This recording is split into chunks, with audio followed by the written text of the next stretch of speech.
Well, welcome back. We're at week 4 of our lecture series, end of the course in Apologetics 6323. And this week we're going to spend our reading time, most of it, finishing off the Os Guinness book. And of course, you all have read about the first third of it up to this point. We're going to read the rest of the book and talk about it this week. And then we'll look at chapter 5 of Steve Cowan's book, where he deals with types of apologetics. And so that's pretty much on the table. We have a couple of those non-graded assignments that are due this week, having to do mostly with Guinness.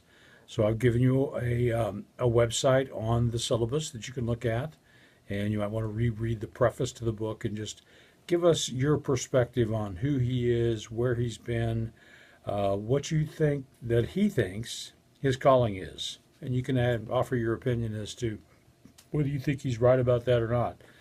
But I've always enjoyed reading Guinness since his earliest books came out. I guess the first book I read by him was called The Dust of Death, which dealt with contemporary cultural issues and the need for Christians to be involved in the cultural issues. A bigger book than the one we're reading this week, but one that you might want to look to at some point in the future, even though some of the illustrations and examples are now quite dated in that book. The overall thrust and impact of the book, I think, still stands. So that's kind of where we are this week. We're looking at apologetics as a way of life. That's the overall theme for week 4.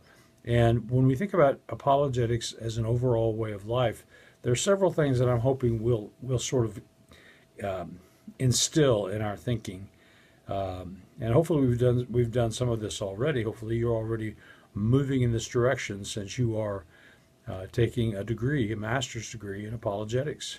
And that is to think about all of those things that we do and all of the experiences that we have, and look at them through the lens of how we can be faithful witnesses for Christ to the people who are part of our circle of involvement, or our circles of involvement.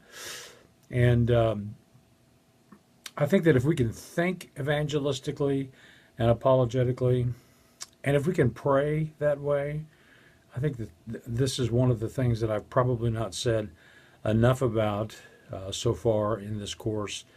And that is that one of the reasons that God calls us to daily prayer and to daily meditation on His Word is so that these things can be filtered into our lives, into our thinking, into the very warp and woof of our existence.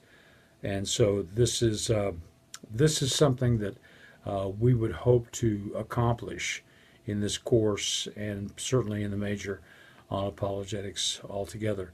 So those will be the challenges for this week, and look forward to looking at chapters 6 through 9 with you on lecture number 1, formal lecture number 1 for the week, chapters 6 through 9 of the Os Guinness book. So have a great week, and keep in touch.